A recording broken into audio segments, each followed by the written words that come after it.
The worst thing to happen to a person who is all excited to join a new role in an organization is a big gap between expectations versus reality. And it won't be a surprise that most of the departures happening in the organizations are attributed to this mismatch between roles and the culture. So, here we are with a new platform Beyond Perceptions, where we are going to help you provide the real insight behind the roles in specific organizations by talking straight to the employees so that you can land at the right role at the right place.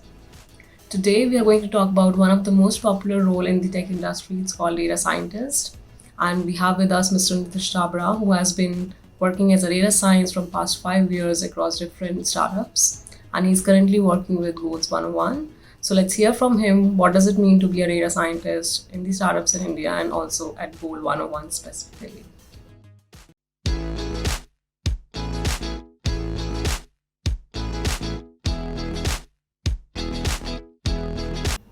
Hi Nitish, thanks a lot for joining us today. It's a pleasure to have you. So maybe let's quickly start with your introduction. Hi, I'm Nitish Chabra.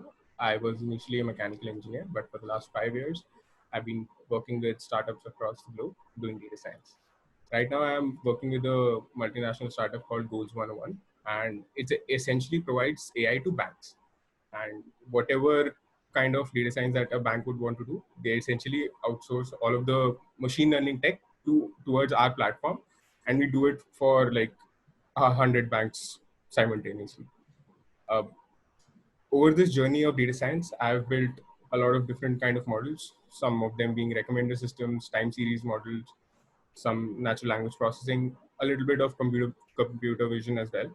And apart from that, some classification algorithms like incentive modeling algorithms. And that's about it. So Nitish, as you mentioned that you were a mechanical engineer before, so how did you get into the data science field? So there is a funny story behind it. So how I ended up doing this. So in my college years, I was a core mechanical engineer. I developed cars. I was handling the tech test over there. So I did a lot of things that a core mechanical engineer should do. But I was good in that. But when the placement started, the first placement that I got was in Pernod Ricard, which is one of the largest alcohol manufacturers in the world. Now, when I came home and told my mother about it, she was like, "You won't do this. You can't go and make alcohol. Like that is not the thing that I'm going to allow you to do." So I was like, "Okay, now what do I do?" So there's a concept in my was in a concept in my college that said that you can't go for a second placement unless there is a 80% like coverage for all students. And once that started, and then they had another reason that you had to have a 1.5x scale to the pay grade that you had currently and to the pay grade that you were applying secondly to. So the first company that came in that had that both of those criteria cleared, I got into that, and that was an Indian startup called Tabzo. Over there, I was handling the business of the. Over there, I was handling the growth of the business, and in doing that, uh, it involved a lot of analytics and a lot of machine learning to actually achieve it. So I learned machine learning because the job that I was doing required a lot of it. So has the nature of your work changed in different companies where you worked as a data scientist? So the nature of the work can change drastically. At least for me, it has. Since almost all industries require some amount of data science, there is a wide variety of the tasks that you'll actually work on. So you'll probably get exposed to a lot of different kind of data, and the algorithms that you'll use actually depend on the kind of data that you have. And in this sector, in this data science world, there are four major core uh, sectors or components. One is like the natural language processing or audio files, and there is computer vision working with images and video, and then there is the transactional, behavioral, or interactional kind of data, and then they working with IoT sensors or robotics. So these are the four general areas of data science that most people would work in. Now there's a lot of problems that each person has to solve in each of those sectors.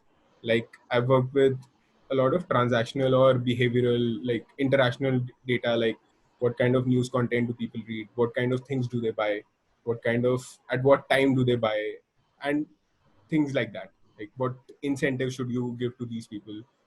What are the most valuable people to you? Like marketing.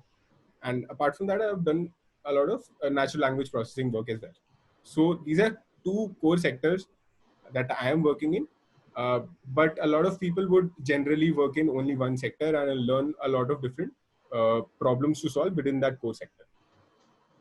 So, Nitish, we have also seen that there are different titles which are being used in the data science field. So, like you have data scientists, you have machine learning engineers, you have analysts. So, has your title remained the same across different organizations where you have worked?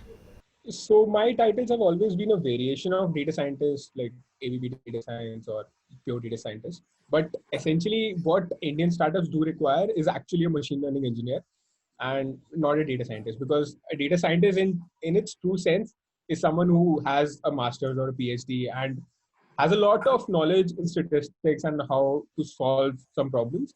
And it's more of a research role rather than a someone that puts machine learning code to production. So in that sense, what Indian startups do require is a machine learning engineer, but a lot of them call it data scientists because they don't really know the difference between them. But yeah, the core part of it is machine learning engineer that knows how to put things to production, or who knows how to solve problems for a big large scale company. A data scientist actually in reality is someone who works on research and tries to build new types of algorithms for solving a particular problem. That's the major difference. But yeah, a lot of companies do call their jobs as data scientists, but they actually require a machine learning. So, Nitish, what all different programming languages and algorithms have you used in order to solve different problems through data science? So the languages that you use would actually depend on the type of company that you have and the kind of code that you want to write. So if you're more probably a credit line based or uh, working with banks, you might be using R. But if you're working in any app based system or any large scale systems where you'll be working with a lot of front ends or back ends and other sort of things, then you'll probably be using Python, Scala, or Java sometimes. But yeah, you'll usually see R in a very niche market, and Python is more usually adopted on a large scale. But as you move on to large scale systems where you're using big data, you'll be using more of PySpark, Scala, and Java. So, maybe can you please explain a bit about your current organization? So my current organization is Goals 101, and what it essentially does is it provides AI to banks. And what banks require. So you can think of it as building Facebook for banks. Like there are a lot of people who want to connect with marketing, a lot of people who want to do marketing with banks, but banks usually don't have the kind of technology to figure out what exact person to target. So let's say if you bring in 1,000 brands with a bank and they want to understand which particular person to target for which particular brand, it's usually not a task that banks are usually very good at. So we work with a lot of different banks across the globe, and we provide them a lot of technology to get this particular part done. And there's a lot of credit forecasting things and future forecasting of like understanding whether this particular brand is going to go up or down in the total amount of spend that happens, and what is the like which particular channel a particular user is more attracted to. So there are a lot of nuances in this particular field, but yeah, at the end of the day we provide AI to banks, and in a very scalable manner. So we handle large scale data systems from banks, and we provide whatever information that they you would usually require in a day to day scenario. Now, could you please tell us about your specific contribution as a data scientist in solving Goals 101 problem? So I build the core ML models that connect a person to a particular, let's say, a bank or a particular brand. So to understand what kind of behavior that person has. So we don't handle any personally identifiable information, which is called PII information. We don't handle any of those things. Everything is anonymized at our end. So we don't really know who the customer is, but we try to understand patterns on what kind of spending patterns that the person has, and what kind of interest that the person has, like whether he likes South Indian food or whether he likes North Indian food, whether he likes to go for movies or events, or essentially trying to understand what kind of a behavior the person has and what possible brands would he like to be interested in. I see. So I essentially built a core ML code for connecting things. So Nitish, what gives you the most energy in this role? Most energy would be learning, because the kind of things that I'm doing here, it's I'm working with cutting edge technology. Like for example, I'm using Facebook Profit and Facebook Hyplot. So essentially, I'm building large scale systems and using a lot of large scale technology that a lot of people don't actually get to use. And I'm learning a lot. Like I love learning, and that's probably the most important thing for me, and that's the thing that's giving me the most energy right now. And now a slightly opposite question. So what are some of the challenges that you have to face in this role? I really don't think there are a lot of challenges, but if I had to choose one thing, I would probably say to get requirements from the business teams. So if they say that they want this particular product, getting clear requirements or getting something very precise that this is what I want is usually not the case. Like you build a product and then there's some feedback that this particular part I don't want and this particular part I wanted. So there's like back and forth in that part. That's probably a challenge or probably something that drains the energy, but I won't say that it's a very big problem. I think that's the part and parcel of being in any job that you are part of. But yeah, that's the biggest pain point. As you have worked in different startups and Gold 101 is also a startup. So what's unique about Gold 101? There are not a lot of players that are in this field, and the kind of partnerships that we have and the scale that we have, like working with global banks, and like we have a presence in a lot of different countries, and the kind of scale that we have, and most importantly the tech stack and the ML stack that we have.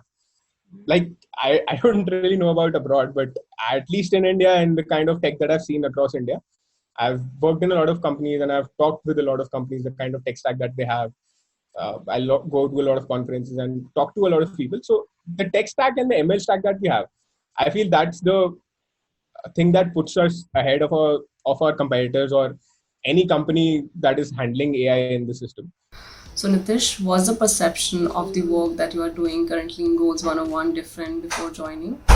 So I would say that I asked a lot of questions before joining here. So I had a very decent idea of what they can probably do in the future and what they are doing right now. So there are two things that you need to understand. The kind of, for a data scientist, it is important to understand what kind of data does the company that they're joining will usually handle. So for me, I understand that there's a lot of bank related data. There's a lot of transaction related data.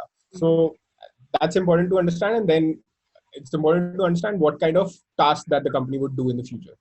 So for me, I did ask a lot of questions to understand what kind of projects would the company be doing. So for me, it was the similar thing for what I expected.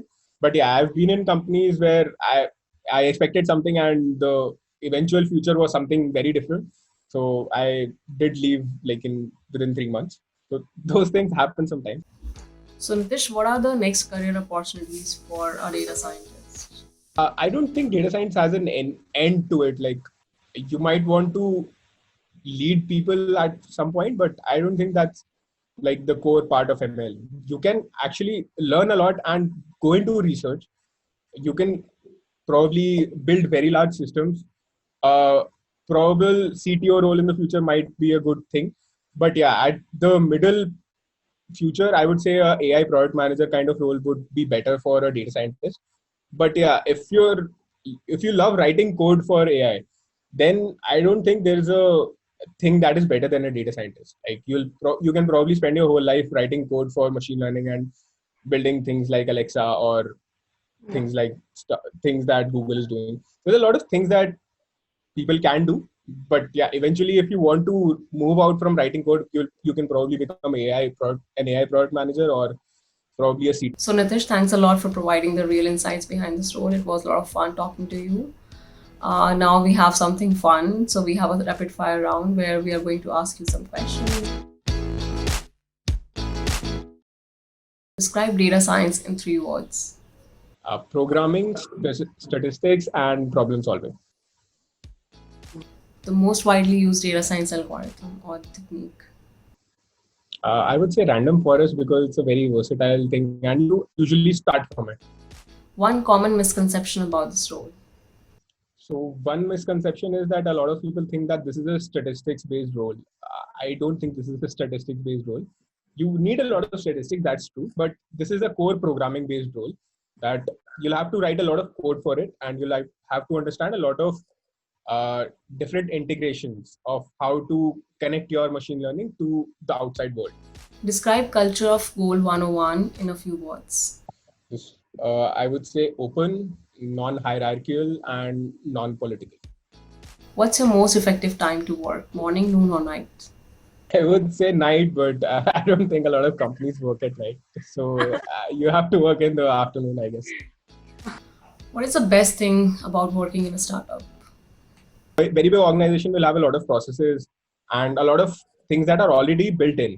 In Indian startups, you'll probably have to build a lot of things from scratch. You'll get a lot of learning in working in a startup versus probably a big organization. And lastly, a fun fact about yourself. I can probably beat everyone at my company in table tennis. People have tried to beat me, but it's very hard. Thanks a lot, Nitish, again for joining us in this conversation and providing us real insights about this role. It was really a lot of fun talking to you. And thanks a lot, everyone, for watching this video. Please do like, share, subscribe, and